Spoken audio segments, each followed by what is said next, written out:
Bueno, buenos días.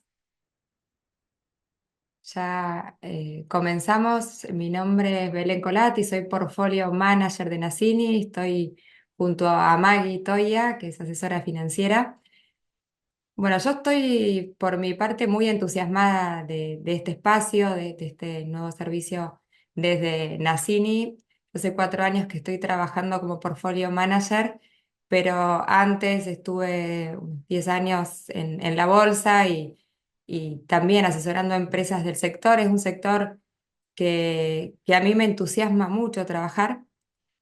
Primero porque realmente admiro, es un sector que ha mostrado ser muy eficiente desde el punto de vista agronómico, sí, esto lo sabemos todos, e inclusive comparado con otros desarrollos en otros países, realmente siempre el productor argentino es muy apasionado y muy profesional en su desarrollo agronómico. Y creo que tal vez queda un camino por recorrer en la parte financiera y comercial, ¿no? Yo desde el 2004 que estoy en la bolsa participando en capacitaciones y vi una evolución enorme a lo largo de estos años en cuanto a la predisposición y la apertura a desarrollarse también en estas áreas que terminan determinando realmente la eficiencia de las empresas agropecuarias, ¿sí? El precio o el ingreso, mejor dicho, de estas empresas está formado tanto por la parte cantidad, ¿no?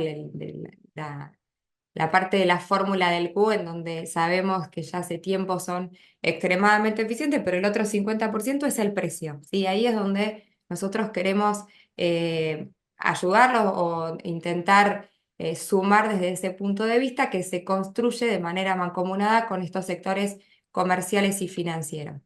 Entonces, vamos a comenzar dándoles un panorama de nuestro view del contexto tanto internacional como local, obviamente focalizando en los aspectos que creemos que afectan a las decisiones comerciales del sector agropecuario y después, bueno, Maggie va a continuar con el view propio de los commodities agrícolas y después vamos a finalizar con propuestas de estrategias comerciales.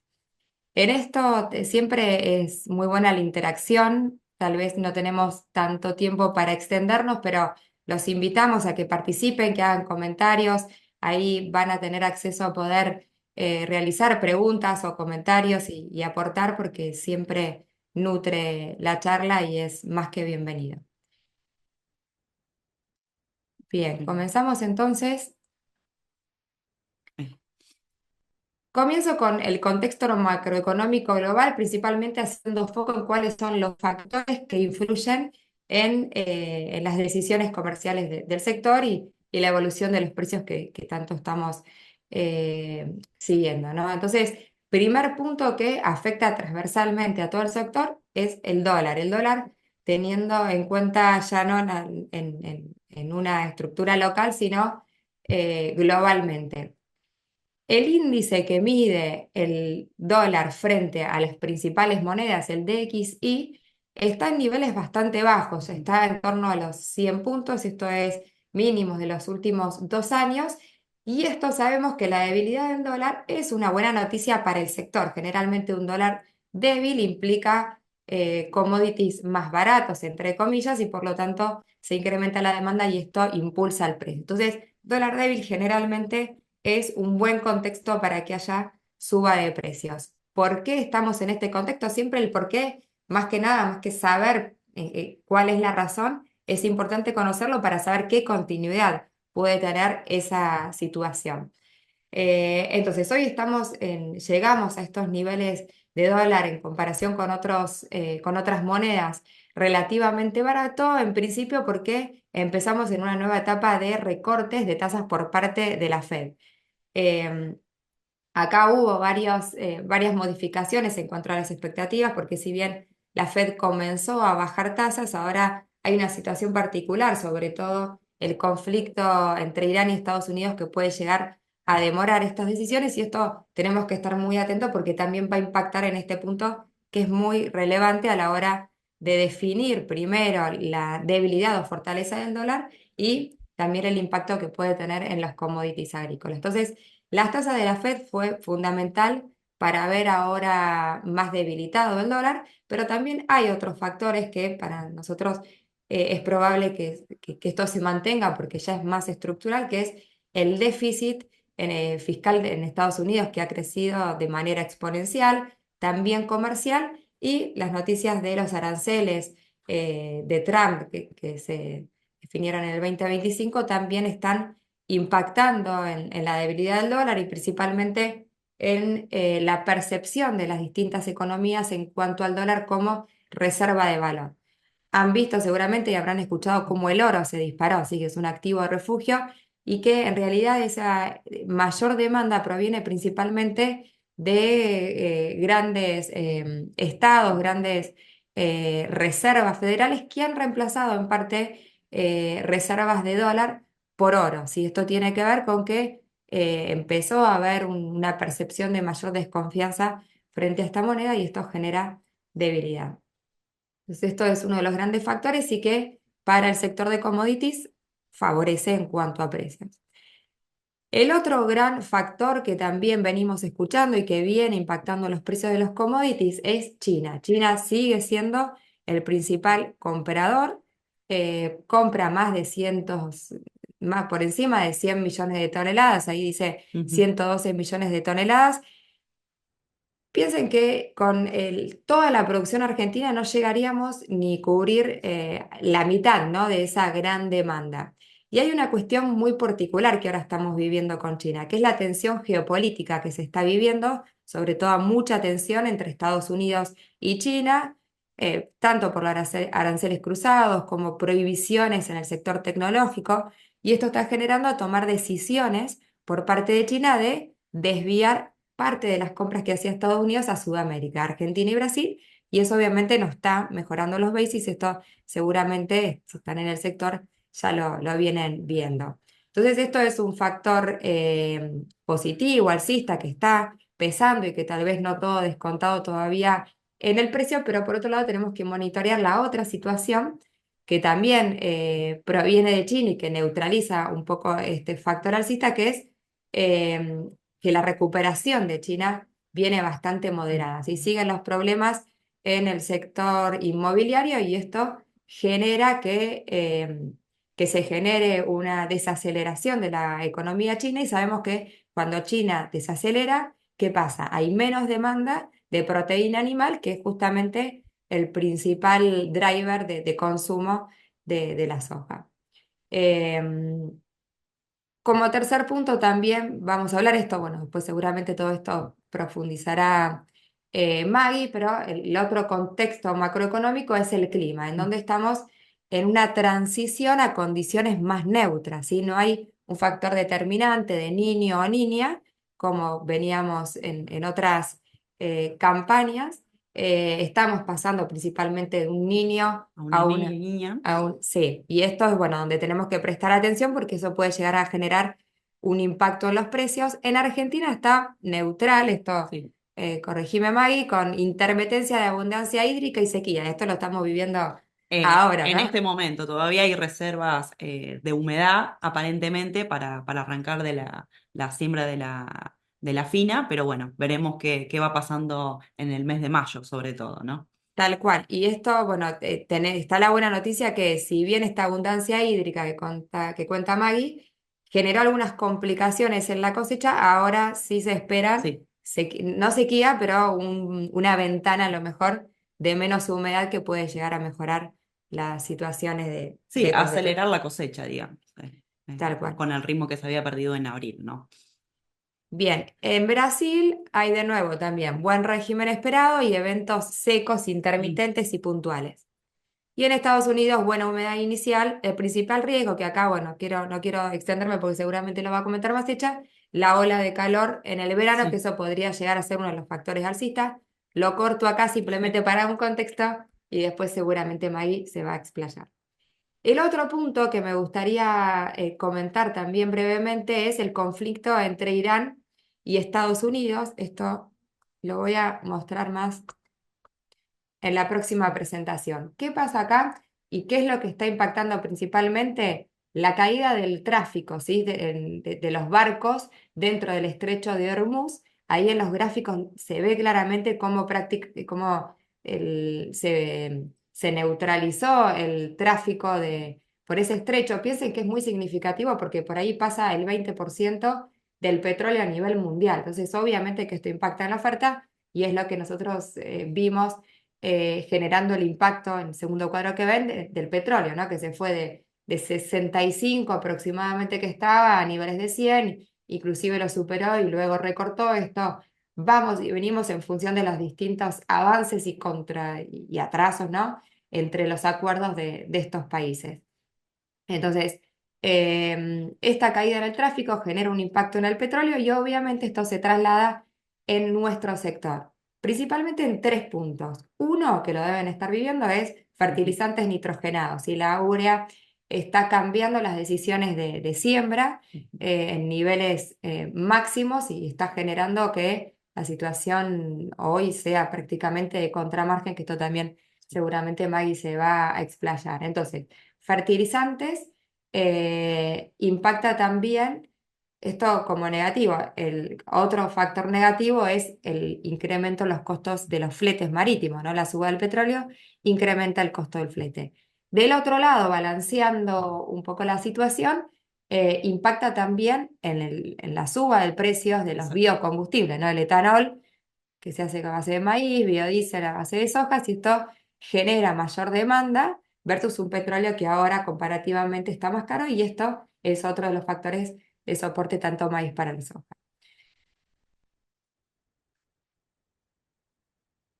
Ahí vamos Ah, para cómo vamos eh, con la flechita. Ahí está. Ahí está. Entonces, a mí me gusta siempre que damos contexto, tratar de entender cuál es, y esto me gustaría, si ustedes pueden y quieren ir escribiendo a ver qué opinan en esto, ¿no? Porque esto es uno de los grandes factores que tenemos que tener en cuenta para poder proyectar y formar expectativas de precios. ¿Cuánto se puede llegar a extender y hacia dónde vemos el precio del petróleo? Seguramente va a impactar mucho en granos por todo esto que venimos comentando. Nosotros nos venimos pasando, estos son los distintos posibles escenarios.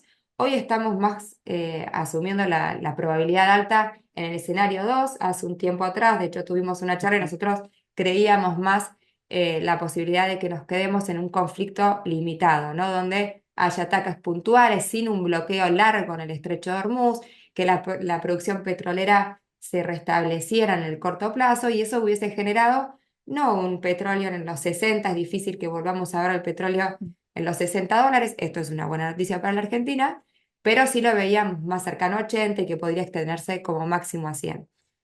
Se viene extendiendo más de lo que habíamos pensado, estamos más en un escenario 2 donde hay ya participación de Hezbollah, hay ataques de infraestructura, esto es fundamental para pensar un petróleo un poco más elevado ya estructuralmente, y se sigue afectando el tráfico, ¿no? de los barcos en la zona del Golfo. Entonces, es probable de que los $100 no sea un valor raro de ver, sino que nos encontremos dentro de este rango de precios, inclusive pudiendo subir un poco más. Esto genera una inflación global y termina generando todo un efecto, ¿no? ¿Se acuerdan que habíamos hablado del dólar? Posiblemente una inflación pueda llegar a impactar en las decisiones de tasas y pueda llegar también a impactar en un dólar que en este caso lo encarecería.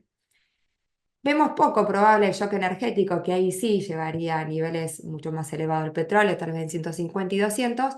Sobre todo, no vemos con mucha probabilidad este escenario porque creemos que se va a circunscribir en una guerra regional. No vemos aliados, no vemos participación de Europa ni de Asia. Vemos que no hay un apoyo de otros países que podría llegar a generar de que se escale la guerra a, a otras instancias, ¿no? Entonces, esta situación particular nos hace pensar de que se está extendiendo más de lo que nosotros pensamos en un momento inicial, pero sí creemos que se va a quedar una guerra regional. Esto como contexto global, ahora yendo al contexto local, no vamos a profundizar en variables macros para ir directamente a las variables que creo que sí nos ayudan a tomar decisiones comerciales y financieras en nuestro sector, que es principalmente voy a hablarles comentarles brevemente sobre el tipo de cambio y las tasas financieras, que ahora vamos a ver cómo las vamos a usar para construir precio.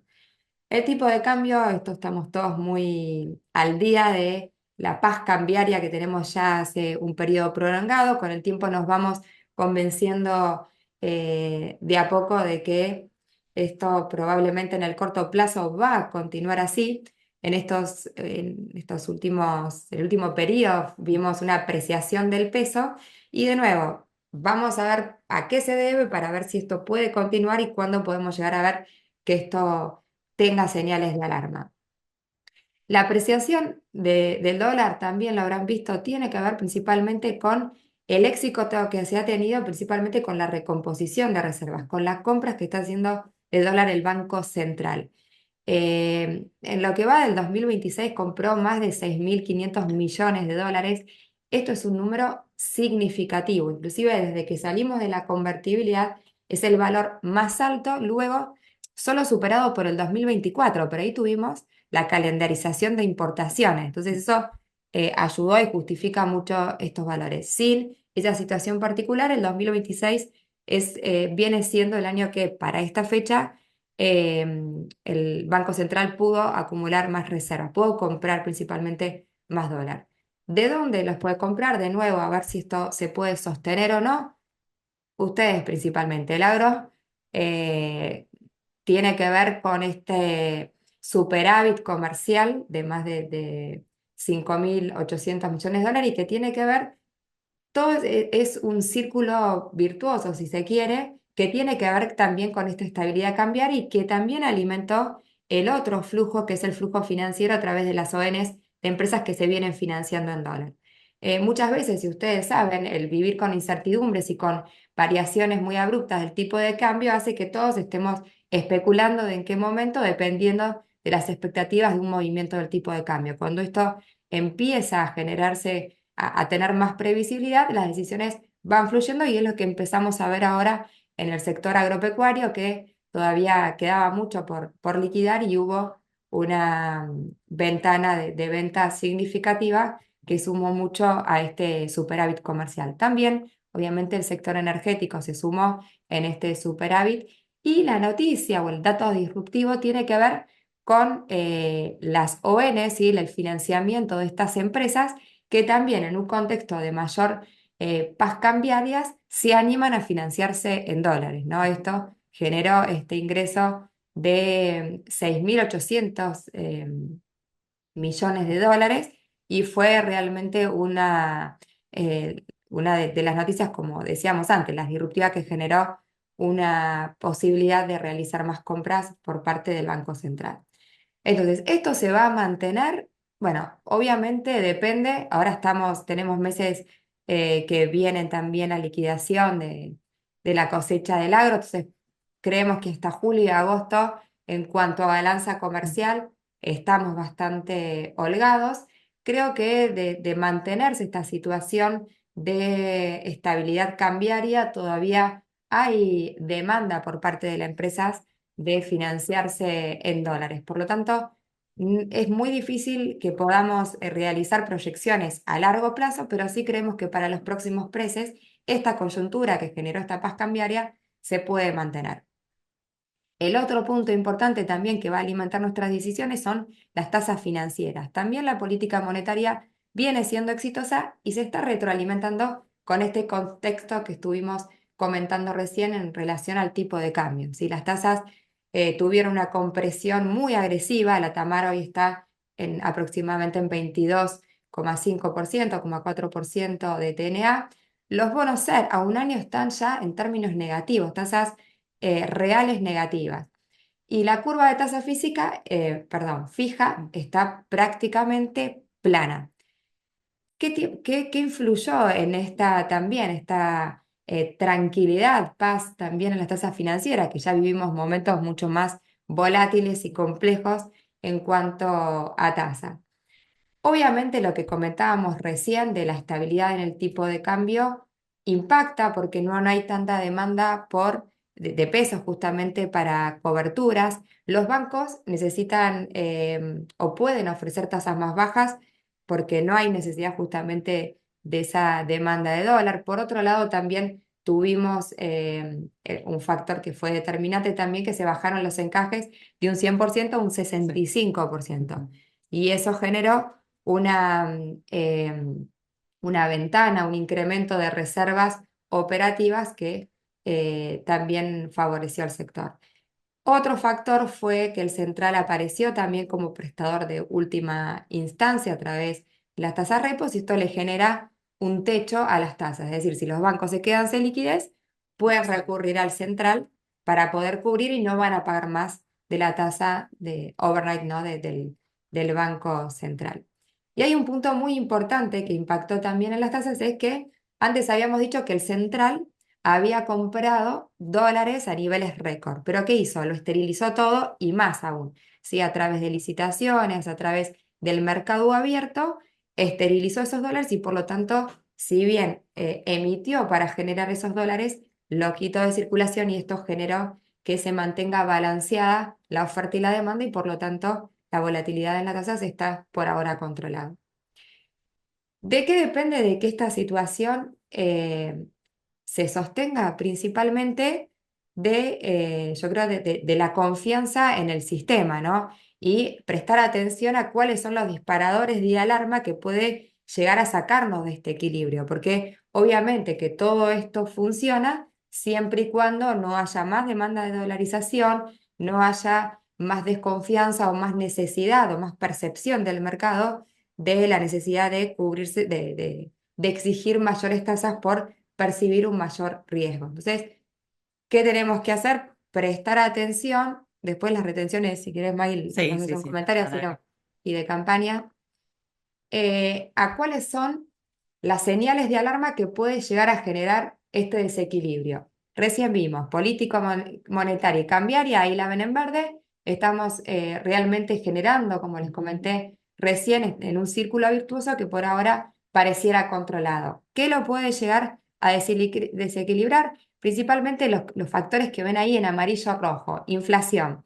Si bien el trabajo en la contención de inflación fue ejemplar, sí ahora estamos viendo un resurgimiento, ¿no? De la inflación general, núcleo, ahí ven en gráfico las tres inflaciones, en donde vemos que aún sacando el concepto que ustedes saben que impactó mucho en la inflación, que es la carne, vemos un recorrido ascendente en la inflación y esto empieza a generar un poco de ruido y de incertidumbre, ¿no?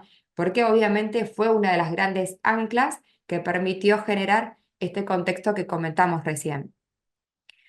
Obviamente nos da un poquito más de tranquilidad, fíjese la diferencia de las curvas azules y amarillas con la roja. La roja es la núcleo ex carne, ¿sí? Entonces, cuando quitamos este factor Ujú. puntual en donde creemos que se va a sostener los niveles y que no va a haber tal vez grandes incrementos, podemos pensar que puede llegar a haber un control para los próximos meses en cuanto a la inflación. Pero es una señal de alarma ya el REM, que es el relevamiento de expectativas de mercado que hace el Banco Central, vimos que ya subió de un 15 a un 25% de expectativa de inflación para el 2026 y esto, por supuesto, es una señal de alarma. La otra señal de alarma es en relación a la actividad, que esto es la duda que tenemos desde que empezó este nuevo esquema político, que es cómo se va a reactivar la actividad con medidas que obviamente son de regularizar las macros, que son necesarios para la previsibilidad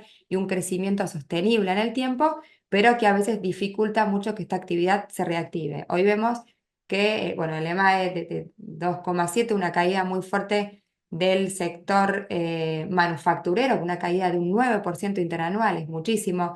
El consumo también cayó un 7,6% y esto es realmente una señal de alarma, porque como venimos diciendo y se viene sabiendo, la actividad está siendo muy heterogénea, no es homogénea, solo el sector agro, minería y energía son los que están traccionando, pero los otros sectores están todavía muy rezagados y no vemos todavía que se reactiven ni grandes...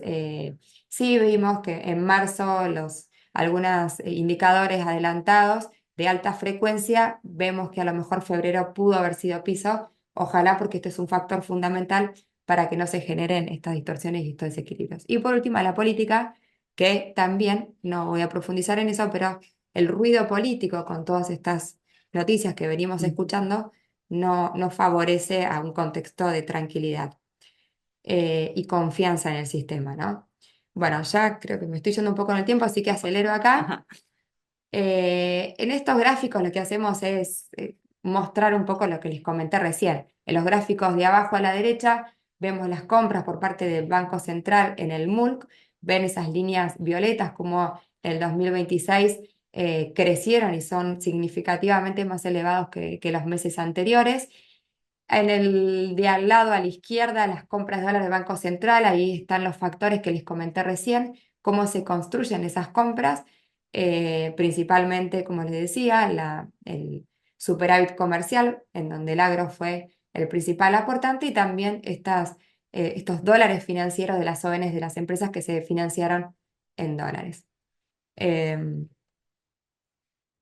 Bien. bueno, ahora la dejo a Maggie que les comente sobre los Bueno, drivers. es un poco más profundizar o marcar esos puntos y cómo pueden llegar a afectar en los drivers de los precios como factores alcistas o bajistas. Vamos a repasar un poquito, muy por arriba tampoco, porque la idea es que después Belu cierre con estrategias que es un poco, entiendo que a lo mejor para lo que se sumaron los oyentes. Bueno. Como drivers de precio, como factores alcistas para el caso de la soja, como comentaba Belu, con un índice de dólar débil, hace que quienes demanden e importen lo puedan hacer a un menor costo. Entonces la demanda es sostenida a nivel internacional. Con una demanda de China robusta, con más de 100 millones de toneladas que importa por año, se sigue manteniendo esa demanda y además se suma el desvío de compras de China desde Estados Unidos hacia Sudamérica por esta política arancelaria y esta guerra geopolítica que existe, hace que China elija a Sudamérica, como lo hizo en el último tiempo, que ya estuvo comprando 5 barcos en Brasil para mayo y un barco para junio. Entonces eso ya es alarma de que está desviando compras hacia Sudamérica.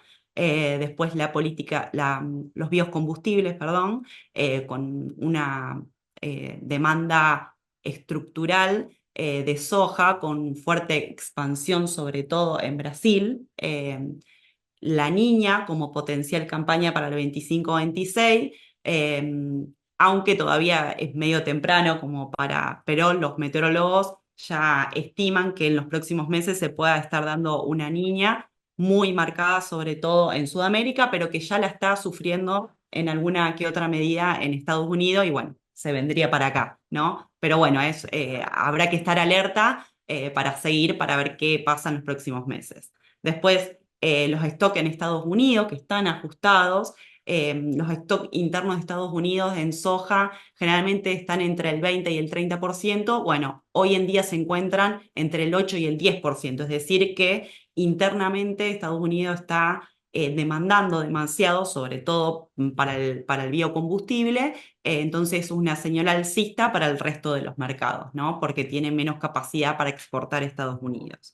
Después, la retención por parte del productor agropecuario argentino, que antes por ahí era más estacional en los momentos en los que vendía, marcado fuertemente en las cosechas. Bueno, hoy en día ya para el productor agropecuario la soja es su refugio de valor de alguna forma, entonces hay menor presión vendedora en momentos puntuales. Después, como factores bajistas y lo que más nos preocupan, en el caso de la soja puntualmente, es el stock consumo mundial, que está en máximos históricos en los últimos 10 años.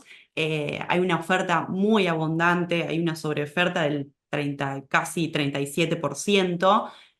Sumado a esto, encima Brasil y Estados Unidos con cosechas símil récord, que hacen que haya una presión estructural y abundancia de soja para meter en el mercado internacional, ¿no? Sumado a esto, Argentina viene con no cosechas cosecha récord, pero sí dentro de las producciones máximas que siempre se estiman, que están entre 48 y 50 millones de toneladas anuales. Después, una mayor área sembrada que se espera para la campaña 25-26 en Estados Unidos, y esto tiene que ver un poco con lo que mencionabas de que el fertilizante ha ganado en precio, casi duplicándolo prácticamente. Entonces, en estos momentos que Estados Unidos está sembrando, tiene que proyectar sus siembras, digamos, va a decidir por ahí rotar más del maíz, que es el cereal que más utiliza el fertilizante, volcándose a sembrar más área sembrada de soja, que es lo que salió en el último reporte de Luzda. Una menor demanda también de China, hay que ver por qué hay algo de desaceleración económica interna, entonces por ahí la demanda de importaciones podría verse pausada o a un ritmo menor al que vino siendo los últimos años. Bueno, una posible apreciación del dólar, como bien decías, si se pausa el ciclo de las bajas de tasas, hace encarecer el hecho de importar soja, entonces, bueno, no es un dato menor. Además de las retenciones, que si bien bajaron, están en un 24%, y esta brecha entre el FOB y el FAB productor hace que se erosione un poco la rentabilidad y sería más un indicador bajista que alcista en el caso de la soja. Entonces, el equilibrio entre los factores es un poco frágil para el caso de la soja, sobre todo por el stock consumo mundial, que marca un gran exceso de oferta por los pocos indicadores que hay de demanda. O sea, entonces el equilibrio en la soja es bastante frágil. Bien, para el caso del trigo, como factores alcistas, esta tensión entre Irán y Estados Unidos y el riesgo de estrecho de Hormuz, que afecta a los fletes y a los costos marítimos y hace también elevar los costos de producción, son como un soporte de precios de que por lo menos se establezca un precio mínimo para la venta. Sequías en la Unión Europea, donde principalmente Francia y Alemania son los principales exportadores, sobre todo en Europa Occidental, están teniendo algo de sequía en su producción, y puede afectar la producción de alguna forma, sobre todo en la calidad y en el rinde, que no es un dato menor porque los compradores de trigo son muy exigentes a la hora de mirar la calidad y la proteína, sobre todo para países del norte de África, que suelen ser sus principales también compradores y que se podrían volcar más al mercado de Sudamérica, ¿no? Los stocks, excluyendo a China, ya que no se lo tiene en cuenta porque no suele participar del stock mundial, está muy ajustado. O sea, eso es un indicador alcista, porque la oferta llega a cubrir la demanda, pero no está holgado. Después, India, con sus políticas arancelarias más proteccionistas, que sigue teniendo. India es el segundo exportador mundial de trigo, y en este momento está con políticas bastante restrictivas a la hora de exportar. Eso es una buena señal para el resto del mundo, para los que compiten directamente con ellos. Entonces eso es una señal alcista. Después Argentina, no tanto para la campaña 25-26, pero sí para la campaña 24-25 tuvo una calidad premium, con buenos índices de calidad y proteína, que eso hace que algunos compradores paguen un sobreprecio para poder obtener esa calidad.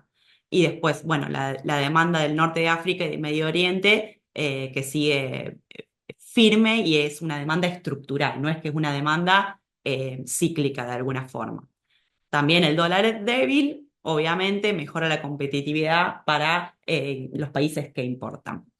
Como factores bajistas, el dato más puntual y significativo es el trigo del Mar Negro, es decir, Rusia, que es el principal exportador y quien domina de alguna forma el mercado el mercado del trigo a nivel mundial porque es el máximo exportador y además tiene costos de producción muy bajos. Si bien la calidad por ahí no es premium como la de Sudamérica, así todo, sus costos son bajísimos y es imposible competir y es quien de alguna forma maneja el mercado de trigo a nivel mundial. Eh, Hay una abundante cosecha para Argentina, lo que fue la campaña 24-25 con 18 millones de toneladas y con una 25-26 con un nuevo récord histórico en 27,5 millones de toneladas, lo cual se estarían volcando al Es un número mercado. tremendo. Sí, la verdad que un nuevo récord histórico, pero bueno, las condiciones climáticas acompañaron para que eso efectivamente suceda. Después, como factor bajista, si hay un acuerdo entre Irán y Estados Unidos, volveríamos más a precios internacionales por ahí con menores costos de producción y sería la inversa de lo que sería el factor alcista, ¿no? China con unos stock internos muy elevados que amortiguan un poco el déficit, ya que no tendrían necesidad urgente de salir a importar trigo. Después una cosecha en Estados Unidos 25-26 con una proyección bastante favorable, salvo en las últimas semanas que por ahí en la zona de Kansas, que es la principal del cultivo del trigo, que estuvo teniendo algo de sequía, pero aparentemente de momento todavía no afectaría la producción, entonces habría gran volumen para salir a exportar por parte de Estados Unidos. Veremos qué pasa en los próximos meses, que ya se está levantando la cosecha a partir de junio. Eh, bueno, la campaña argentina, como ya lo dije, los precios MADVA actuales que ya reflejan cierta prima del riesgo y le queda poco upside para seguir teniendo un potencial por encima de los valores que ya tiene, que está entre un trigo diciembre de 220, 220, $222. Bien, para el caso del maíz, como factores alcistas, el etanol, la demanda firme que hay en Estados Unidos, sumado a esto también la tensión de Irán y Estados Unidos y el petróleo caro, que también hace que se vuelque hacia los biocombustibles, donde hay una demanda interna, sobre todo, muy sostenida en Estados Unidos. Que hace que tenga un saldo exportable por ahí un poco más limitado. Después, las exportaciones argentinas, que están sumamente competitivas versus Estados Unidos y Brasil en cuanto a precios. ¿Y qué sostiene el precio del maíz en Argentina? La demanda local. Hay mucha demanda para consumo interno, sobre todo para producto balanceado, digamos, para los feedlot. Entonces eso hace sostener los precios y poder competir con Estados Unidos y Brasil. El dólar débil, que también, digamos, impacta para todos los cereales de igual medida. El sudeste asiático y países que se están metiendo, además, nuevos países que se están metiendo en el mercado del maíz principalmente, sobre todo países como Vietnam, Filipinas, Tailandia, que están teniendo avances en la ganadería y avícola, que hace que demanden mucho maíz para ser producto balanceado. Después, una menor área de maíz tardío para lo que es la campaña 25-26 puede llegar a impactar en precios positivos, a lo mejor más en el largo plazo, pensándolo más entre diciembre y marzo del año que viene, así que hay que prestar atención ahí a un poco a esos precios que pueden ser em, precios de oportunidad, de alguna forma, que seguro ya después lo va a mostrar Belu. Y como factores bajistas, Estados Unidos, Brasil y Argentina, con cosechas récord, sobre todo Estados Unidos, con un nuevo récord histórico, con 432 millones de toneladas de producción, un stock consumo mundial que viene recuperándose, aunque todavía no sería una señal de alerta como es en el caso de la soja. Pero si no es un dato menor que China está reduciendo sus importaciones porque tiene stock internos de cercanos al 80%, es decir, que tiene maíz para consumir por los próximos 6 meses, lo Claro. cual no estaría tan apurado por salir a demandar al mercado, sino que lo puede hacer más holgadamente. Después, el precio local del maíz competitivo versus Chicago, pero el basis argentino en niveles ajustados y que le quedarían también, como en el caso del trigo, un upside un poco ajustado para seguir subiendo por encima, ¿no? Después también la demora de la cosecha del maíz de primera, dado el clima que no colaboró mucho, como comentabas antes, hizo que el productor agropecuario por ahí deja el maíz, empieza a levantar la soja para no perder calidad sobre todo, hace que por ahí se vuelque y se junte el maíz de primera con el maíz de segunda, y entonces en el corto plazo, principalmente para lo que es futuros de julio de maíz, puede llegar a ser un factor bajista puntual en el corto plazo para ese momento. Veremos cómo sigue avanzando. Bueno, acá un poco lo que ya venía comentando, pero en este gráfico mostramos lo que es el balance de oferta y demanda, que se mide a través del ratio stock-consumo, donde lo que más nos preocupa es la soja, porque al estar en máximos históricos, en un 36% de capacidad para proveer al mundo, con una demanda que se sostiene, no es que ha aumentado, hace que la señal del precio pueda llegar a ser bajita. Sí, esto, perdón, es uno de Sí, los ratios más importantes, exacto. ¿no? Es el más Porque, importante. exacto, el precio es justamente el equilibrio entre la oferta y la demanda y en este ratio se ve Exacto. claro, ¿no? Es digamos, el ratio que más hay que mirar en el caso de todos los cereales, y ahí podemos sumar que tanto para el maíz y el trigo, en el caso del maíz, si bien viene en recuperación, no hay una demanda, no hay una sobreoferta como en el caso de la soja. Entonces, el maíz más la señal de precio es neutral, porque entre los factores bajista y alcista hay un equilibrio que es sostenido. Entonces se sostiene en el precio que está marcando y que vemos en el mercado. Y en el caso del trigo, al revés, viene por ahí en un stock consumo un poco más ajustado, donde la oferta llega a completar a la demanda, pero tampoco es que sobra demasiado. Entonces sería más un factor alcista. Bueno, ahí un poco compartiendo lo que decía Belu, que es el principal ratio que miramos y en el que más impacta el precio, y pensando justamente en la soja, que es la que más nos importa porque es la que más tiene un indicador bajista. Si la podemos ver en la línea verde es el precio histórico FOB de Argentina de la soja, y la línea amarilla es el precio justo según que tendría que valer la soja según el stock de consumo en el que se encuentra. Según la regresión histórica, la soja tendría que estar valiendo unos $350, lo cual está bastante lejos de ese precio, donde creemos que entonces esta situación bajista ya está impactada y ya está descontada en el precio, y hasta incluso hay un castigo de unos $30, eh, que ya está marcando como un pesimismo extremo, donde se cree, el mercado cree que por ahí esa oferta en el corto plazo no se va a poder volcar hacia una demanda sostenida o tranquila. Pero sí es un indicador por ahí de pensar que si la oferta se llega a decepcionar, o llega a haber un factor alcista muy marcado por algún factor exógeno, el rebote puede llegar a ser significativo en el precio, recuperando según lo que tendría que valer y hasta incluso un poco más, ¿no?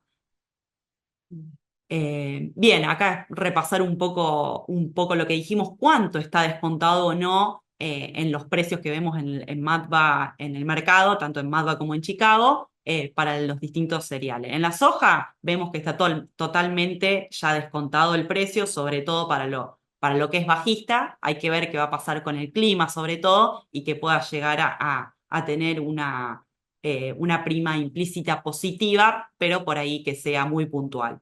En el caso del maíz, si bien no vemos que los factores no están 100% descontados en el precio, tanto los factores bajistas como los alcistas tendrían a tender en un equilibrio en el precio que, Terminan neutralizándose. exacto, terminan neutralizándose. Entonces vemos que los valores que marcan en el mercado están óptimos de alguna forma.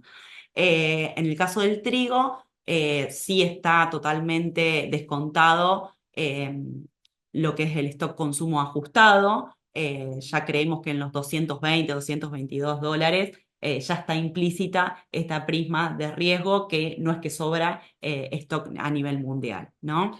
Esto para Sí, comentarles un poco cómo calculamos si está descontado o no, es comparar simplemente cómo se ha comportado el precio, en qué niveles se ha encontrado en la historia cuando nos hemos exacto. encontrado en situaciones similares a Similar. estos drivers que Exacto. vemos. Entonces es un cálculo matemático, ¿no? De en otras situaciones similares de esos Similares, drivers, exacto. qué precios y ahí se calcula la regresión y vemos en teoría como la comparación que está muy buena de ese gráfico que mostró Maggie de precios versus niveles de stock consumo. Sí.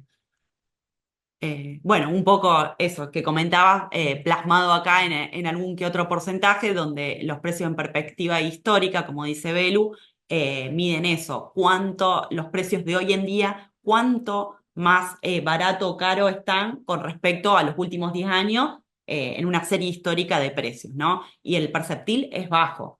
bajo, está dentro de un 20, un 25%, es decir que los precios solo estuvieron un 20% más bajo de lo que ya están hoy en día, digamos, Mm. para los tres cereales. Entonces creemos que los excesos de oferta y aquellos factores bajistas ya están implícitos de alguna forma en los precios. No creemos que haya, creemos que esto es un soporte de que no puede haber precios mucho más bajos de los que ya se encuentran en el mercado. Y acá en la parte derecha, justamente esto, en el promedio histórico, comparando qué tanto la soja está más barata o más cara que el maíz, un valor relativo entre un cereal y el otro. Históricamente siempre la soja valió 2,5 veces más que lo que que lo que vale el maíz. Hoy en día vemos la línea verde, es donde se encuentra la soja con respecto al maíz, donde vemos que este exceso de oferta está siendo sumamente castigado Claro. y proyectado hasta en exceso en el precio de la soja, porque está hoy en día 1,76 nomás veces por encima. Es decir, que el maíz se sostuvo en sus precios, pero la soja ha perdido mucho terreno. Bueno, y acá mostrarle un poco cómo fue la producción argentina en los últimos 10 años, donde vemos cómo a partir de la campaña 19-20, el maíz ha ganado terreno por sobre la histórica líder que siempre fue la soja. Esto nos indica cómo ha ganado terreno la demanda, sobre todo yo creo que local, Claro. del maíz por sobre la soja. Eh, y bueno para el caso del trigo, sosteniéndose, medido por ahí la variación que hay, más por una cuestión eh, de producción por rendimiento de cultivo y cómo se va Claro, dando habrá que ver la con este campaña. nuevo contexto, ¿no? De Sí, sí, fertilizantes, esto sí. puede llegar a Sí, afectar vamos, también. vamos a ver cómo puede llegar a impactar. Todavía, para el caso del productor argentino, estamos lejos de lo que es la siembra Claro. 26-27, pero bueno, ya el productor agropecuario, una vez que termina con la cosecha, empieza a analizar sus márgenes y habrá que ver si el precio de la urea sigue sostenido y qué decisión pueda llegar a tomar si pasarse más de maíz a sembrar un poco más de área sembrada en soja, sobre todo remarco lo del maíz porque es el principal Claro. cereal que necesita más fertilizante, ¿no? Para el caso del trigo también, que salió una nota de la Bolsa de Comercio donde menciona que por el costo alto de urea y para aquellos productores que todavía no tienen un stock de fertilizante para salir a sembrar ahora ya el mes que viene, habrá que ver si es un indicador de que por ahí posiblemente haya entre un 17 y un 20% menos de área sembrada de trigo, bueno, lo que podría llevar a que la producción vuelva a estar por ahí en los rangos más normales abajos y sumado a esto encima, si se vendría o no la famosa niña Claro. y ver qué pasa con eso. Pero bueno, así todo, acá no está marcada la última campaña, pero bueno, en el caso del trigo, con un nuevo récord histórico. Mm. Entonces, stock de trigo internamente por el momento hay. Eh, y bueno, ya la dejo a Belu más con lo que nos importa y lo que les importa sobre todo a ustedes es qué hacer. No, de hecho es todo importante porque Sí, justamente para armar estas estrategias, nosotros a mí me gusta verlo como si fuese un rompecabezas, ¿no? exacto. Con piezas que son muy propias de la empresa y otras que nos afectan a todas las empresas que están dentro del sector. Y las propias tienen que ver, y que yo hago siempre hincapié que es importante tenerlas en cuenta cuando tomamos decisiones comerciales y financieras, que es cuáles son los flujos, proyectar los flujos, tener claro, tanto en pesos o en dólares cuál es el margen, el costo, ¿no? La estructura de costo que tiene cada empresa y que esto también va a definir cuál es el precio que nosotros necesitamos para encontrar ese margen y darle previsibilidad al negocio, que es fundamental. Más allá acá no tratamos de timbiar, sino realmente de tener una estrategia más profesionalizada, más previsibilidad y poder tener un manejo eficiente, tanto comercial y financiera, que apoye a lo agronómico. Entonces, si bien como propias podemos tener los flujos de fondos y la estructura de costo y margen requerido, hay otros factores que van a alimentar también la decisión, que es estas expectativas de precio y Exacto. ayuda a todo este contexto que nos dio Maggie. Y después otro que es fundamental también, que es el análisis de tasas, ¿sí? Porque el precio es una construcción, no es solo qué precio sacamos, sino cómo llegamos a ese precio y cuándo, ¿sí? El momento, este dato de cuándo es fundamental por una cuestión de costo financiero, ¿sí? Que no es lo mismo vender a $350 en un año que venderlo hoy, ¿sí? Porque en ese intermedio podemos generar también tasas o podemos incrementar esos valores o reducirlos. Entonces, bueno, es muy importante esto, cómo construimos estos precios y ahora vamos a ver en las estrategias cómo ir alimentando estas alternativas, teniendo en cuenta todas estas fichas, ¿no? De este eh, rompecabezas. Entonces, primero, para mirar, recién decíamos, mirar tasas. ¿Qué tasas? Tasas implícitas en los contratos de futuro de grano, de soja, maíz y trigo en este caso. Tasas implícitas en los contratos de futuro dólar, para ver si dolarizamos, cubrimos, lo que hacemos, cómo podemos utilizar esas tasas. Tasas de colocación, ¿qué hacemos? Si vendemos, muchas veces pasa, no vendemos porque no sabemos qué hacer con ese dinero. Bueno, ¿qué tenemos disponible para colocar? Y tasas de deuda, porque a veces eh, necesitamos financiarnos, ¿sí? ¿Qué hacemos? Vendemos el producto y no miramos tanto si a lo mejor tenemos un precio mejor más adelante y a lo mejor cubrimos esa necesidad financiera tomando deuda. Cuando tenemos todos los instrumentos más organizados y más ordenados, nos ayuda a tomar una decisión financiera más eficiente. Hoy, por ejemplo, lo que vemos acá, que la soja tiene tasas muy atractivas, tiene pases, sobre todo para Ujú. la posición noviembre, que no vamos a encontrar en el mercado financiero. A veces pasa al revés. Vemos muy buenas tasas en el mercado financiero, que es lo que pasó hasta hace poco. Como le comenté, y ahora lo vamos a ver más, hubo una compresión de tasas importante y ahora vemos más tasas atractivas, por ejemplo, a través de las implícitas de los contratos de futuro de soja. No así en maíz, que fíjense que los precios prácticamente son los mismos, cualquiera sea el vencimiento, es decir, que esta curva está plana prácticamente sin pases, en parte por lo que comentaba Maggie anteriormente, y trigo tiene una cuestión muy particular, que Sí. tampoco la solemos ver, que el mercado con la próxima cosecha, enero 27, diciembre 26, está en pase, generalmente tenemos un inverso, es decir, el precio menor a lo que que debería ser el precio actual, porque obviamente porque hay el incremento de la oferta a partir de la cosecha del trigo ya a partir de noviembre, diciembre. Entonces, bueno, vamos a tener en cuenta y nos va a alimentar las posibles estrategias, esto que estamos viendo acá. Entonces, tasas en los contratos de futuros agro, vimos hasta ahora. Tasas financieras, ¿qué tenemos? No quiero profundizar por una cuestión de tiempo, pero dar un pantallazo en qué situación nos encontramos. Fíjense y lean lo que miren el cuadro del medio de arriba, ¿sí? Que dice, cuáles son los factores que afectan en el corto plazo y en el mediano plazo. En el corto plazo lo que estamos viendo es una apreciación del tipo de cambio, ¿sí? Esto, bueno, en todo este periodo nos ayudó a las operaciones de carry trade, ¿no? Es decir, de generar buenas tasas en dólares colocando tasas en pesos. Pero esto viene comprimiendo fuertemente y como decíamos, creemos que esta situación se va a mantener en los próximos meses. No sé si se va a apreciar demasiado más. Creemos que estamos en valores cercanos al piso del tipo de cambio, pero probablemente no tengamos movimientos bruscos en el muy corto plazo por los factores que comentamos anteriormente.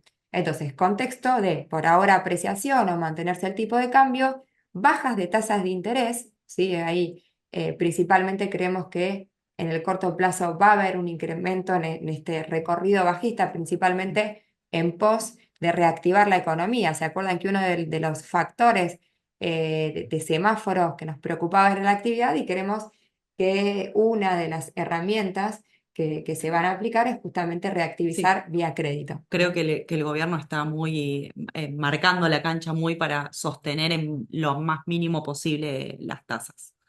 Tal cual. Ujú. Bueno, en esto tiene que ver lo que habíamos visto de ponerse Sí, como último prestamista, etcétera. Pero entonces creemos de que en el corto plazo, al menos, va a haber una baja de tasas. Esto va a depender mucho también de cómo se comporte la inflación, que es el tercer punto, y este también es importante a la hora de tomar decisiones, de lo que por lo menos lo que vemos que la inflación por ahora se muestra persistente y vimos cuáles fueron las proyecciones del REM y el cambio en las expectativas. Entonces, en el corto plazo, con este panorama, las colocaciones que suelen atraer son instrumentos que ajustan por inflación. Acá, como les comenté anteriormente, en el corto plazo, o sea, el tramo corto de los instrumentos SER, están rindiendo a tasas negativas. Entonces, bueno, esto por supuesto hay que contrarrestarlo con los flujos de cada una de las empresas y las necesidades de esos movimientos.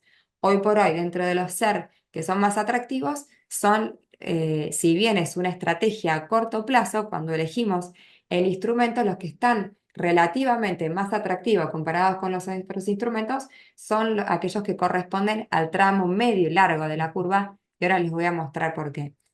Ahora, para estrategias, si miramos el mediano plazo, una vez que ya se transcurra la cosecha, que es el periodo con mayor expectativas de ingreso de dólares, eh, puede haber una expectativa, y esto empieza a verse en el flujo en dónde están las demandas de cobertura, que son posteriores a junio. Si en el segundo semestre, ahí ya empieza a lo mejor a haber más incertidumbre con respecto a la posibilidad de mantener esta apreciación o el mantenimiento del tipo de cambio en estos niveles, más con estos niveles de inflación, ¿no? Porque esto genera de que se siga atrasando el tipo de cambio. Por ahora, la balanza comercial pareciera venir muy bien, pero si esto empieza a moverse, puede ser una señal de alerta.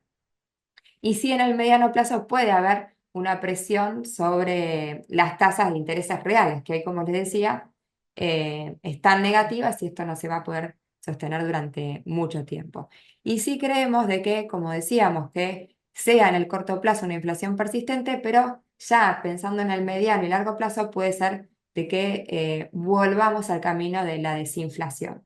Entonces, para estrategias ya a mediano plazo, ahí podemos ya elegir también duales que se favorezcan con esta presión al alza de las tasas de interés y ya pensar con estrategias que nos cubran frente a este posible variación del tipo de cambio. No estoy hablando de movimientos discretos ni de movimientos muy abruptos, pero sí ya que estén menos holgados como si vemos que están ahora y que probablemente continúe para los próximos meses. Entonces, ya yendo a la parte de abajo, las alternativas, como decíamos, en pesos, dentro de las alternativas de pesos, los instrumentos SER son principalmente los que vemos como más atractivos en términos de comparación.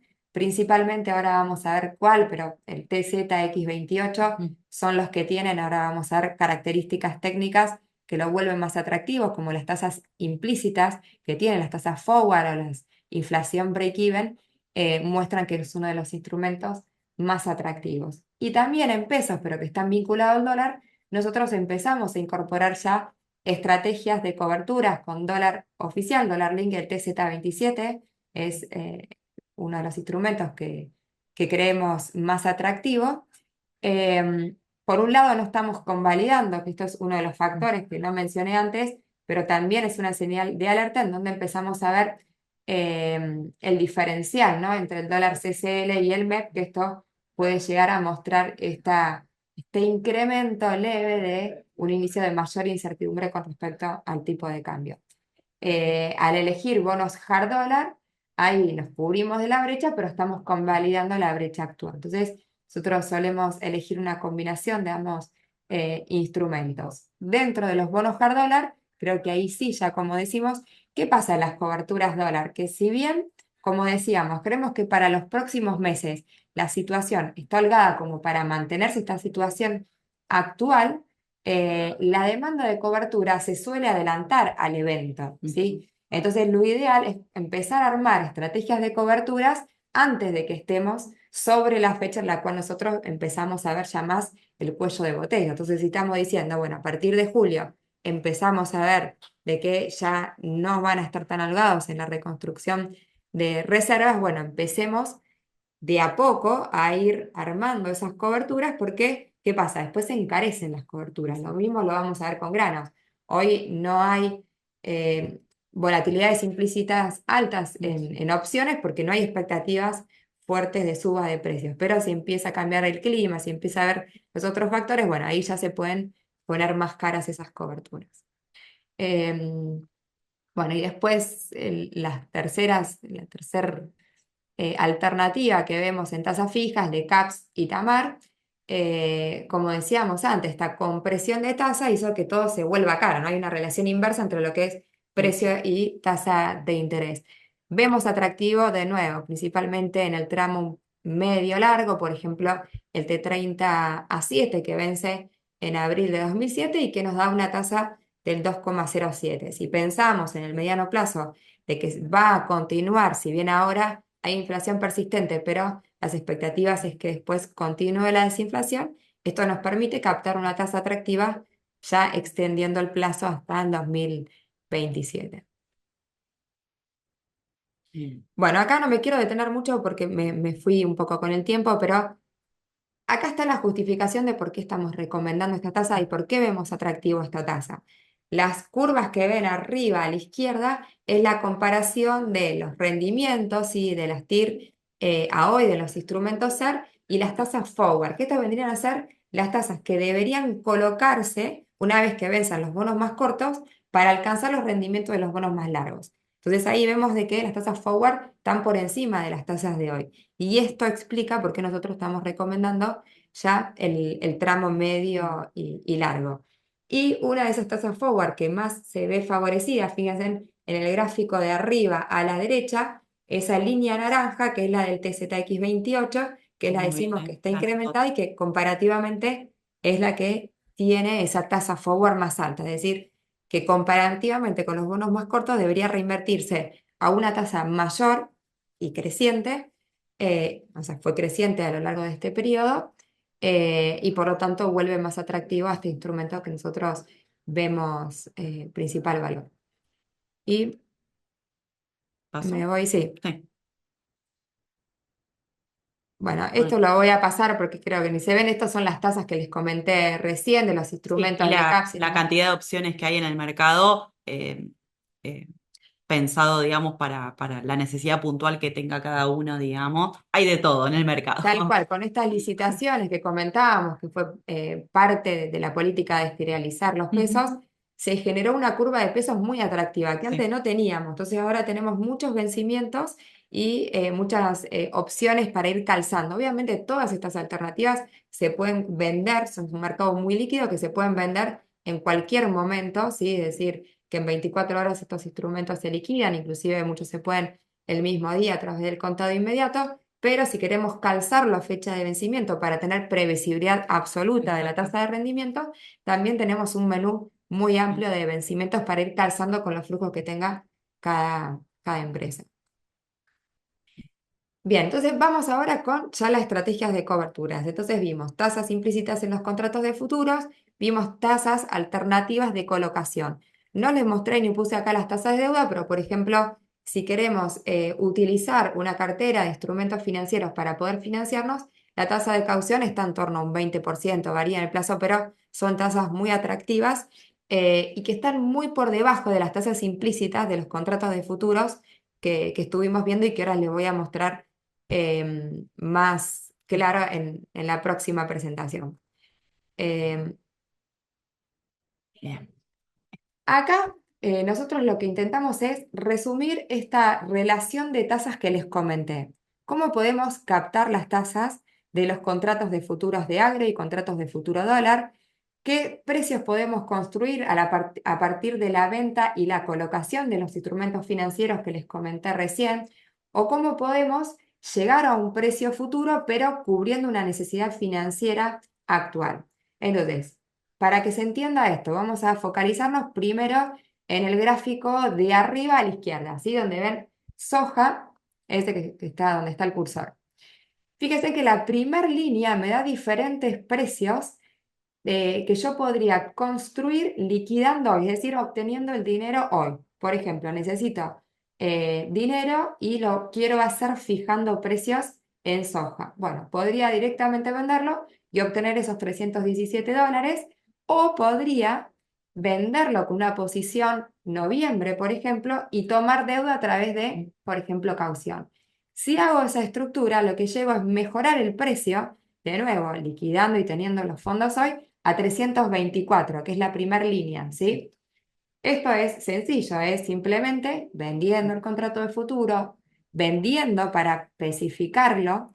Bueno, perdón, acá está todavía en dólares. Esto queda vendido en dólares y tomando tasas dolarizadas, que lo podemos hacer o bien tomando la tasa en caución en pesos y dolarizarlos con la futura dólar, o directamente tomar una caución en dólares. Ujú.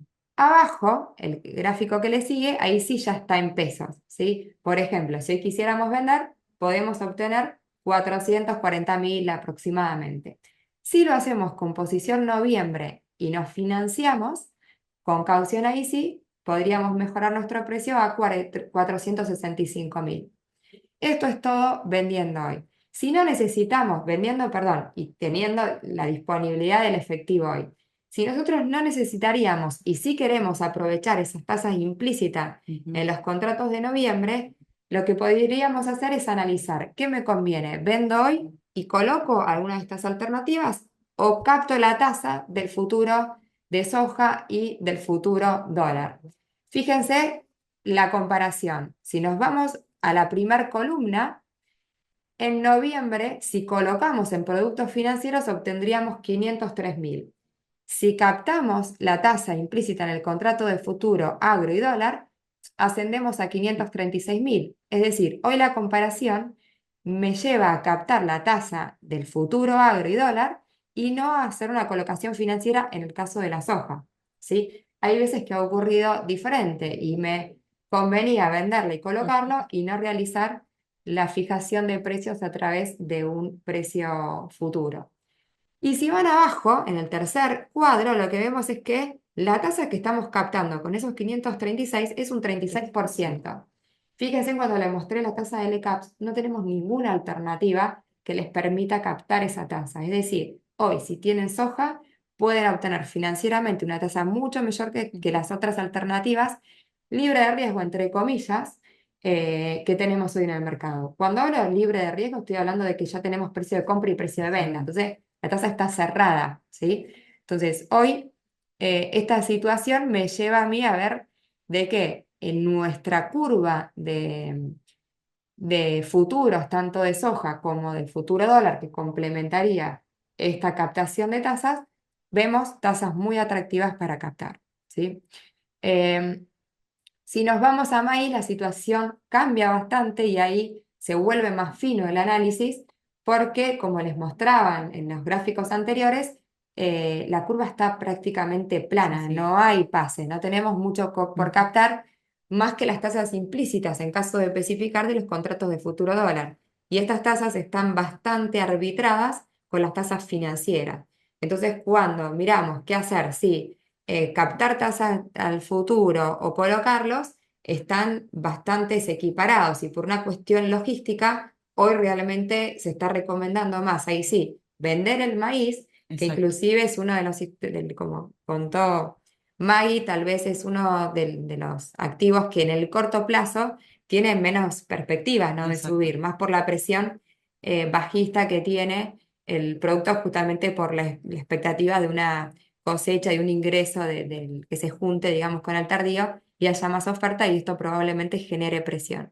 Entonces, toda esta suma de situación de expectativas en el corto plazo bajista, en el mediano plazo sí hay factores que pueden llegar a impulsar el precio, pero bueno, ahí se puede evaluar, sí. complementar esta estrategia con O para una. adelante a lo mejor más pensar en unas, sí, más una opción de cobertura que seguro después las vas a mostrar para asegurar un precio para la próxima campaña, pero un poco lo que se ve acá es que el maíz tiene un precio tanto hoy como para adelante neutral, digamos. Entonces, bueno, por ahí es entre elegir entre vender soja y maíz, por ahí la elección sería más vender maíz, ¿no?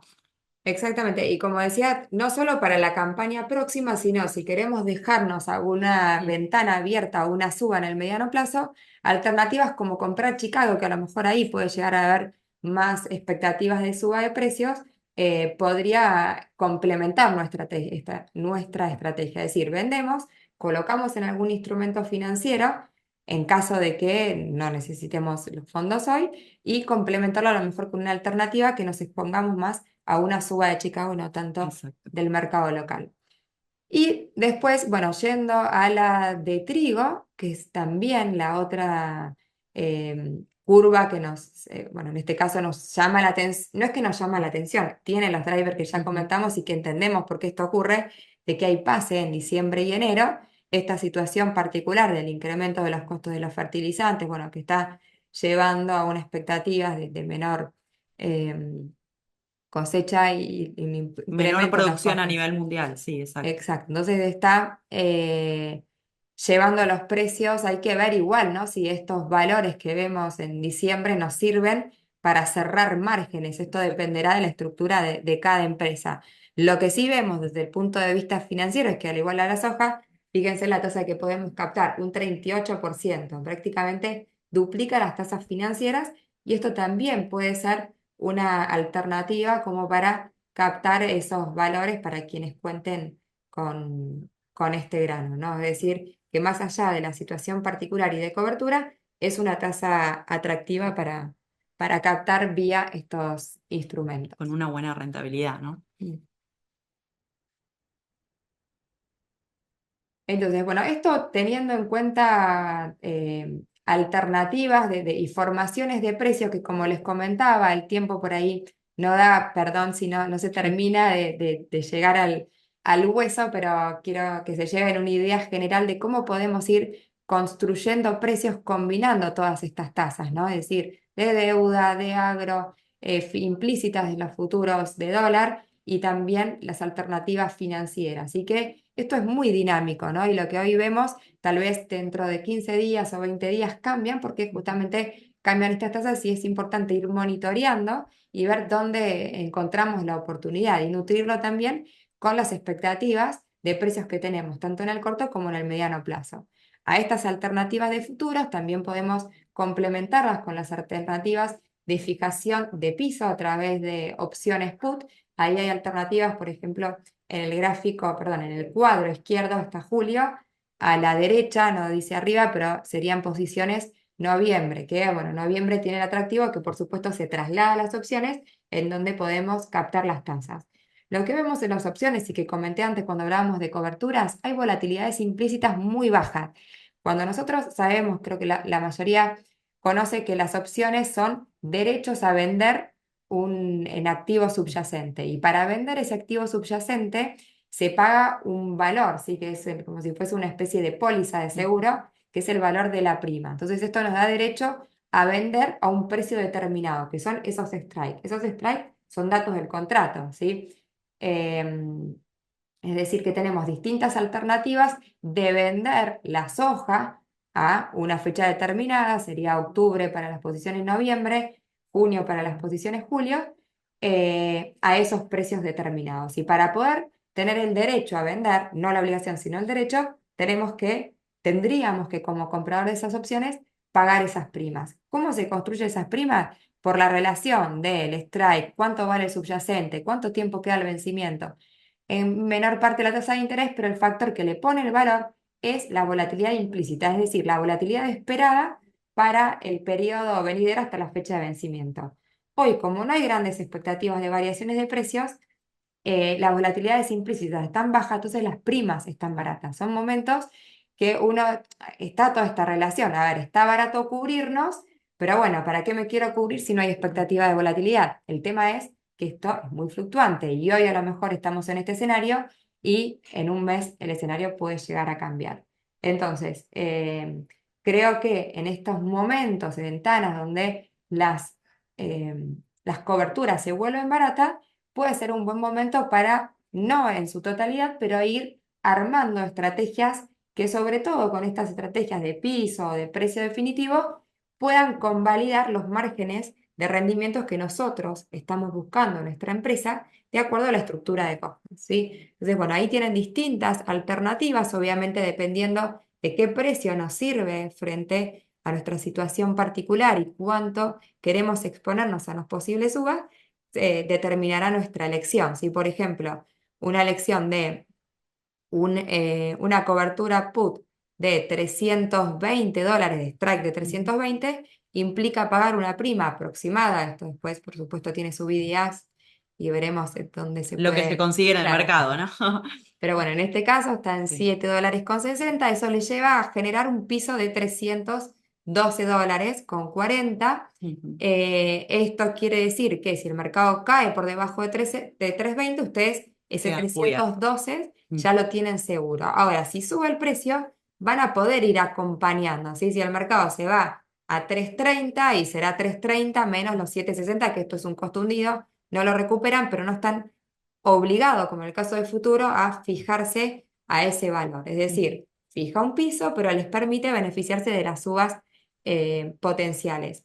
Esto, a diferencia del futuro, el futuro les va a dar un precio mejor si el mercado termina siendo bajista. Ujú. Pero si sube, ¿qué pasa? El futuro se queda en ese valor. Por ejemplo, si estamos hablando de un futuro en 329, van a recibir 329, así se vaya a 500, ¿no?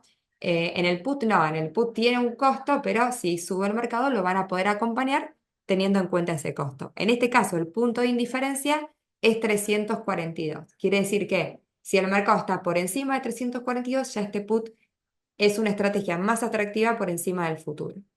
Bueno, todas estas combinaciones no puedo, no tiene sentido por ahí que profundice demasiado porque esto, de nuevo, es Es importante puntual siempre. también para la situación que tenga cada uno puntual y la necesidad de cobertura.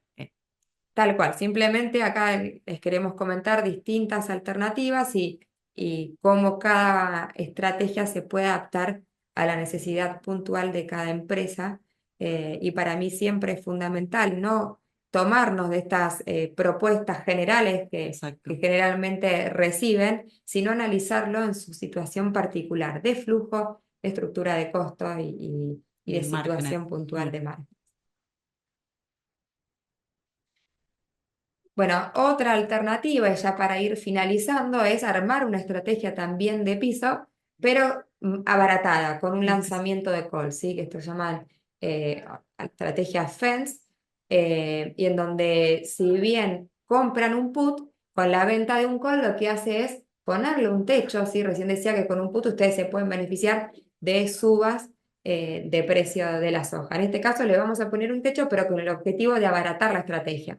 Por ejemplo, en la primera que ven ahí, en 328, 352, como los distintos strikes, bueno, acá están duplicados, pero Ujú. tienen un costo de 10,60 si lo hubiesen hecho individualmente. Eso lo hubiese generado un piso en 317,40, Ujú. ¿sí? Acá lo que hacemos es, al lanzar el call, cobramos los $4,90 y nuestro costo de estrategia de 10,60 pasa a 5,70. Entonces sube nuestro piso, se va a 322,30. Nos mejora el piso, pagamos menos. ¿Cuál es la contra? Que ponemos un techo, 3,46. ¿Cuándo nos sirve? Cuando nos queremos aprovechar de una suba, pero no creemos de que el precio vaya a subir por encima de un determinado valor. Entonces, mejoramos nuestra estrategia abaratándola, mejorando el piso y participando dentro del canal a un mejor precio porque tenemos un costo menor, ¿sí? Exacto. Bueno, y voy ya, bueno, estas son estrategias también que podemos armar tanto en maíz y trigo, pero voy a pasar a la última porque me pasé con el tiempo. Y ya vamos resumiendo a ver como lo que ya estuvimos Sí. diciendo, pero en qué tipo de estrategias podemos hacer en cada uno de estos productos. Como les decía recién, estas son también estrategias globales que después es importante analizarlo puntualmente para cada necesidad y situación particular. En soja, bueno, ya comentó cuáles son los factores alcistas y bajistas. Dentro de los tres activos, pensando en el disponible, es el tercer activo que dejaríamos, es decir, la tercera alternativa si tenemos que vender alguno, primero el maíz, después el trigo, tercero la soja. Sí, vimos que y recomendamos aprovechar las tasas de las posiciones noviembre del 2026, que vimos que especificándolas nos lleva una tasa aproximadamente de un 36%. Entonces, la estrategia sugerida para la soja almacenada, fijar parcialmente, principalmente con la posición noviembre, y mantener exposición a alza porque hay algunos factores, principalmente desde el punto de vista climático, que puedan llegar a generar un alza en el precios de cara a mediano plazo. Además, como había comentado Maggie, si bien hay una situación estructural de sobreoferta, lo que vemos cuando analizamos las regresiones es que pareciera estar sobre descontado ese Exacto. factor bajista, ¿no? Y de necesitar fondos, de nuevo, no vender la dispo, sino fijar con noviembre y tomar deudas. Lo ideal es hacerlo, por ejemplo, con las alternativas de caución, pero esto dependerá de qué alternativas de tasa de financiamiento tenga cada uno. Y para la siembra 25-26 vimos alternativas, como les comentaba, podemos aprovechar las volatilidades implícitas bajas para armar estrategias, ya sea de pisos, si vemos el mercado muy alcista, pero yo hoy creo que por la situación de factores de oferta-demanda, alternativas de piso-techo, va a abaratar las estrategias y ponerle un techo, porque si bien hay factores alcistas, no vemos un escenario realmente. Sí, es más bajista que alcista de alguna forma, entonces, bueno, está bueno poner, si vemos un buen piso, está bueno armar Claro, alguna porque los estrategia como para ponernos un piso de valor, al menos en una parte, ¿no? Claro, porque los factores alcistas que están en la soja todavía son inciertos, porque Son depende mucho inciertos del clima. son Entonces, inciertos y puntuales, exactamente. Son tal más cual. exógenos, y puntuales que se puedan llegar a dar en ciertos momentos, no como para quedarse, como a lo mejor es el caso más del trigo, ¿no? Exacto. En el caso del maíz es el producto que decíamos y recomendábamos tal vez de venderlo como primera instancia, ¿no? Porque creemos que en el corto plazo puede haber una presión bajista, por esto que ya comentamos. Veíamos de que Y que hasta el momento además se ha mantenido. Estamos hablando de valores, de precio disponible entre 188 y 190, que es lo mismo que está valiendo de cara a acá adelante, ¿no? Y que obviamente que para julio sí estuvo ya ganando terreno más, bajando el valor un poco por esto de la presión que se pueda llegar a concentrar en ese momento. Entonces está bueno para aprovechar la opción de vender el maíz disponible, ¿no? Y exactamente. colocarlo en alguna estrategia. Las curvas de futuros nos sirven mucho para también leer las expectativas de Exacto. precio, ¿no? Si bien no es directamente proporcional porque impactan en esta construcción de precios futuros tasas implícitas, pero las tasas son las mismas que el maíz para la soja. Entonces, cuando vemos una distorsión entre un mercado con pase y otro no, ahí sí impacta evidentemente las expectativas de precios y esto nos ayuda también a construir y a tomar decisiones que están acordes al mercado. Entonces, esto es lo que vemos maíz. Sí, lo que vemos a lo mejor a mediano plazo, a lo mejor factores alcistas que pueden impactar más en Chicago. Entonces, como decíamos, alternativa de complementar a lo mejor una estrategia de venta con compras o posicionamiento en el mercado de Chicago. Y por último, el trigo es, bueno, comentábamos recién la situación de particular, ¿no? Que se da por el incremento de los costos, un precio spot que consideramos que está atractivo en términos comparativos y promedios. Creemos que el trigo sí está en valores para liquidar parcialmente en caso de necesitar flujos de fondos. Y con respecto al futuro diciembre, enero, que veíamos en PASE con una tasa en dólares del 12% de TNA, es una tasa muy elevada, cuando no sé si llegaron a ver las alternativas que mostrábamos en Dollar Link o en alternativas hard dollar, están en torno a un 3%, y si nos vamos eh, más cerca inclusive, tasas en cero. Entonces una tasa en dólar en 12%, una tasa muy atractiva. ¿Se acuerdan que cuando la especificábamos a través de los contratos de futuro dólar, llegábamos a tasa en torno a un 39%? Entonces, bueno, es muy interesante para hacer tasa con el disponible, y para la nueva evaluar si esas, si bien son tasas interesantes, hay que evaluar si el precio nos sirve, ¿no? En cuanto al objetivo de margen de acuerdo a la estructura de costo de cada empresa, ¿sí? Bueno, Bien, esto es un poco.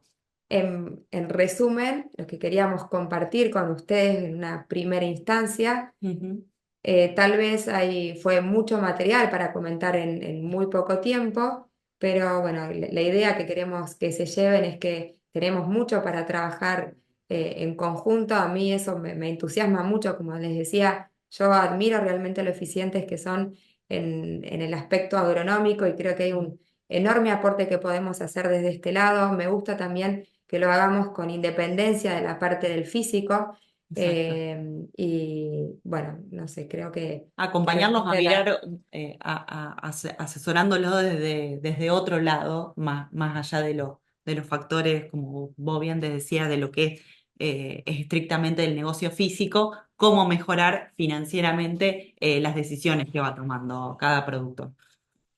Así que bueno, quedamos a disposición. Sí. Seguramente vamos a continuar con este ciclo de charlas, pero bueno, nos encantaría poder contactarlos con ustedes y ver si podemos sumarles. Muchas gracias. Ujú. Ujú. No sé si hay alguna pregunta.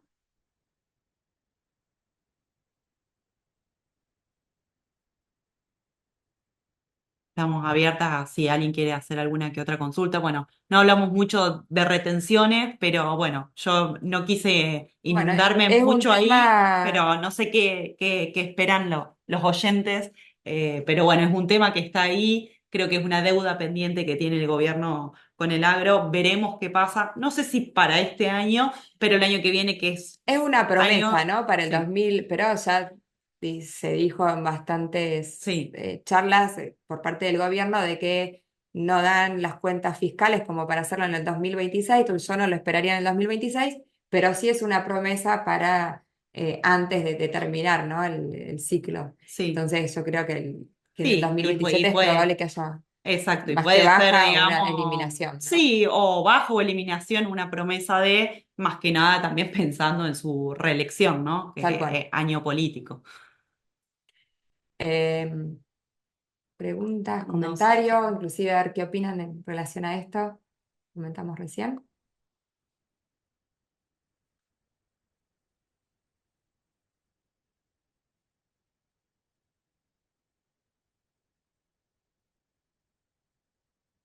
Bueno, de todos modos le quedó el loguito para que cualquier consulta, sin compromiso alguno, nos pueden escribir o mandar al mail o lo que fuese. Desde ya estamos para poder acompañarlos y resolver cualquier duda que surja.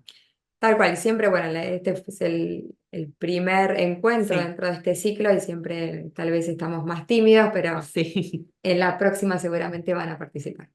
A ver ahí.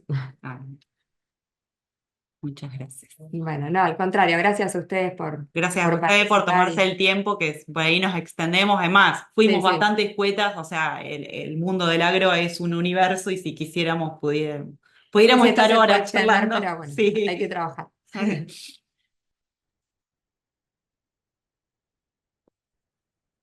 Bueno, hasta la próxima, gracias. Nos vemos. Muchas gracias.